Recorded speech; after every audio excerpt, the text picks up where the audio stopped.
Hello, world. My name is Scott, or as I affectionately call myself, the bitter old queen.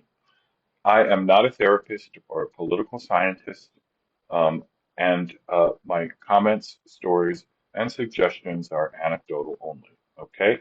I am trying also to break the habit of saying okay. So bear with me, please. Okay. Congratulations, Mr. Lasher. You are the winner of the primary.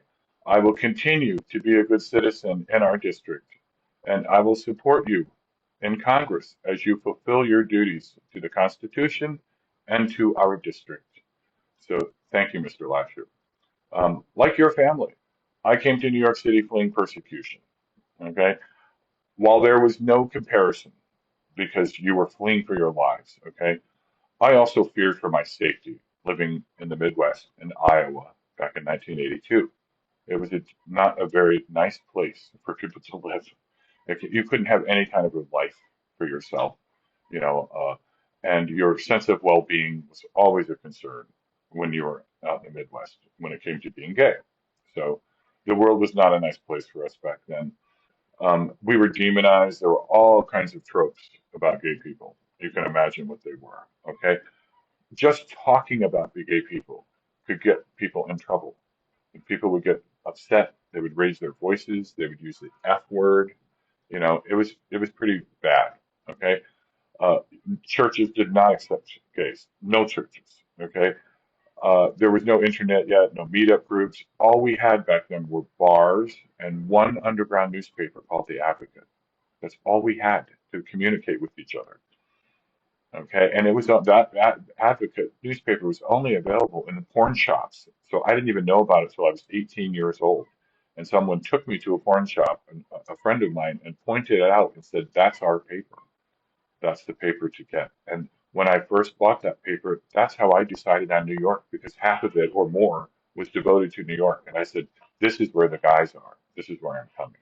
So the straw that broke the camel's back was when the few friends I had there in my small town took me down to a gay bar. And I noticed that there was a cinder block wall that had been built around the front window and entrance to the place. And I asked what that was about. And they said, well, people used to come by and shoot in here from time to time. And that was the straw that broke the camel's back. I said, that's it. I can't be in a place like this. I felt unsafe all the time anyway. And that, any day my secret would come out and I would be a pariah and my family would be hurt from it and everything else. And I was like, now they're shooting at us. I can't even go have a beer. I thought it's time for me to go, you know? So, but what's funny too, then a few years later, when I'm in New York, I was probably, I don't know how old I was, but it was say 83, 84, something like that. And I went to the newsstand and I bought a Playgirl and I sent in the blow-in card. And I was expecting them to send me a bill like magazines did, and then I would send them a check, and then I would start getting the magazine. Instead, they sent me back a letter saying that Playgirl was not for a magazine for men. It was only for women, and they did not accept subscriptions from men. And I thought, oh my goodness, I thought the almighty dollar ruled in this country. But no, it's homophobia. They didn't even want a gay guy looking at a guy that was meant for straight eyes, female eyes or something. I don't know. Like I say, the homophobia was that much off the charts. Okay. So, like I said, I can relate to your struggle, when it comes to discrimination, because it's part of my history too. Okay. And that's just a tiny sampling of some of the attitudes I've had to deal with and the disregard, especially growing up until I got to New York, and, every other gay person has had to deal with this too. So, and now it's coming back. This anti-gay sentiment is back. It's alive and well again in our country. So, anyway, after I came here in 1982, I was so lucky I met my partner, and a week later, uh, I met my partner a week after I got here, and a month later we went on a date, and we have not been separated since. Now, I'm one of the lucky ones, and we consider ourselves to be living the dream, to be together this long, to have made it through all the problems that we've had to endure and face over the years, and to come out on top, still loving each other and together. and more committed to each other than any. We're like, unicorns here, especially, in general, we're unicorns, but in the gay community, we're like super unicorns. So anyway, our only problems right now are our health challenges. My partner is going to be 82 in September, and he's been, not getting any better. He's not been getting worse, but he's not getting any better. So, and I'm not a spring chicken anymore either, and I have a lot of health concerns too, and not very good shape. So, anyway, in more positive news though, um, I got an idea years ago when I was walking by a pre-war building in the 50s here on the east side, and it was so beautiful. It had been done, and the guy had a power washer. So I stopped and I talked to him for a minute, and you know, it was just amazing the difference between a power wash sidewalk with no gum on it. And it's funny, my cousin had mentioned this back to me in the 80s when she was here for a visit, and she said, "Did you notice the gum everywhere?" And I said, "No, I hadn't." And then from then on, I noticed it all the time. It's always kind of been a bugaboo of mine. But anyway, I would love it if the city did a power washing thing. And I know the mayor is a huge fan of power washing, but imagine if they had a rebate program that you could get $100 or $200 off a power washer that a building could put this, send it into the city and get this. Or imagine they gave away a certain amount of power washers. You can buy a really nice electric power washer for less than $500 and give them to buildings. Give away five per borough twice a year or something like that. And you know, how about creating a elite crew of power washers? Have a department of power washing, and the city can also hire a lot of small businesses. Yes, hire the small business guys, okay? They would love to do, there are a lot of power washing guys out there, and the city needs power washing like crazy, okay? Another thing that would be great, this is for the mayor's office too, a litter campaign. Everybody to pitch in, and these litter campaigns in the past have worked. And and your social media in the mayor's office is amazing. So it would be fun, and I bet you could get celebrities and everything to everybody to pitch in and just please put your garbage in the trash cans. There's plenty of trash cans. Please don't just toss your garbage. Please put it in the trash can and be a good citizen. And I bet people would respond to that. Okay.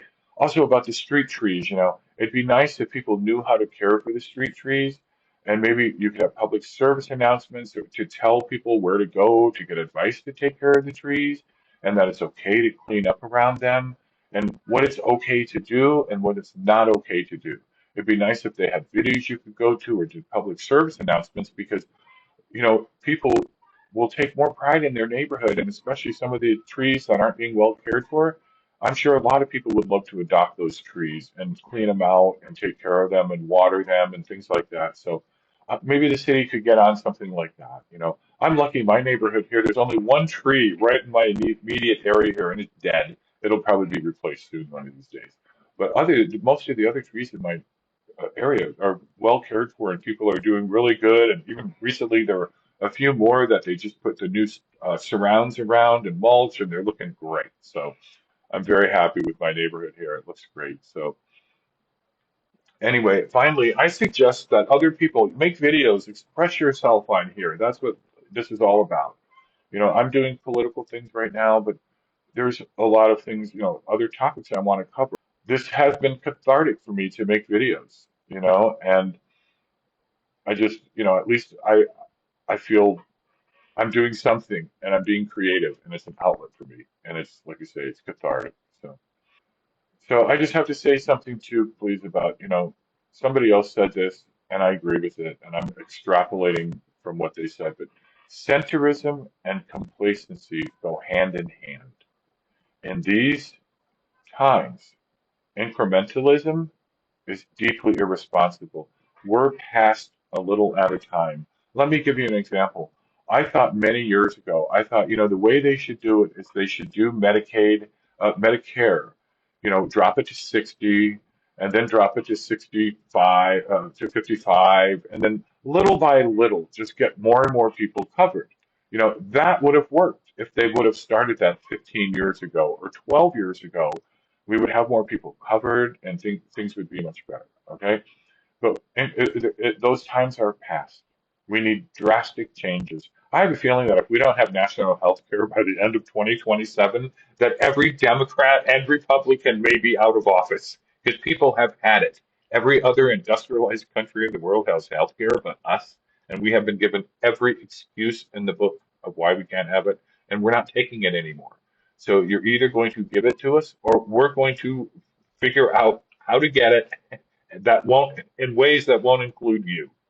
So in other news too, Nina Schwalbe in this last primary here in our district, she ended up with getting 7% of the vote, and she was only polling at 3%. And it was like people started to wake up right in the end and realize how, she really was the best candidate. I was one of those people. But I thought it was a very respectable showing with only polling at 3%. What was funny though is when it came to reporting it, they kept forgetting her. They would skip over her name and say George Conway's name, which I thought was it just goes to show you how sexist the media. They didn't say first, second, third, fourth. They said first, second, fourth.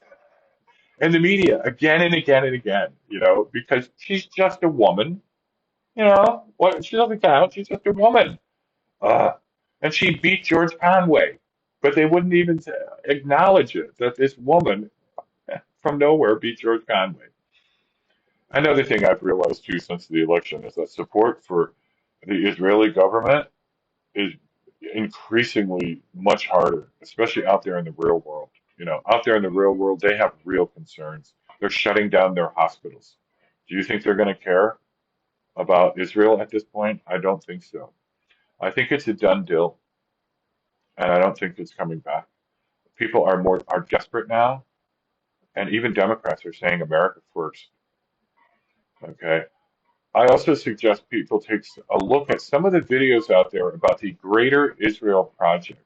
They don't just want Israel; they want to take over like half the Middle East with our tax money and probably even our soldiers too. So this thing is so crazy; it's beyond crazy, and it needs to end now. So. There's lots of time that's going to pass between now and November, and Israel is in the news daily, and the coverage is not good.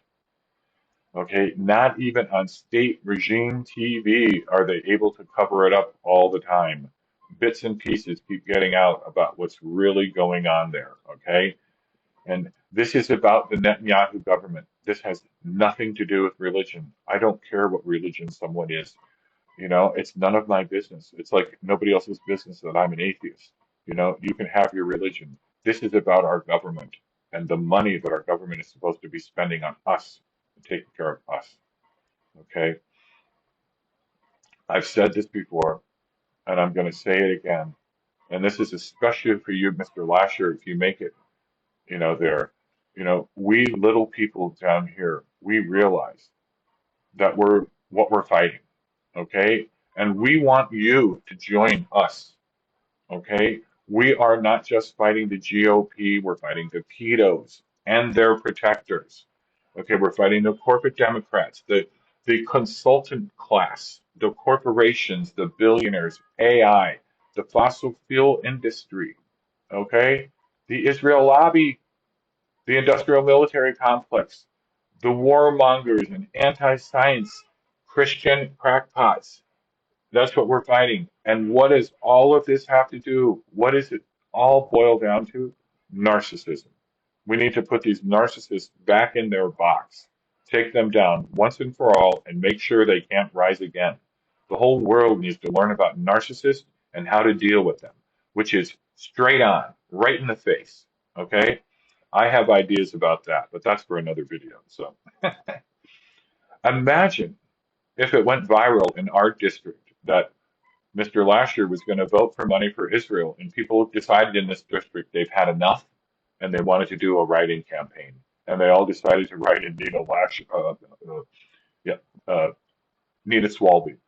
Imagine if everybody decided to do a write-in campaign for Nina Schwalbe. That would be something, and it could happen. Imagine that.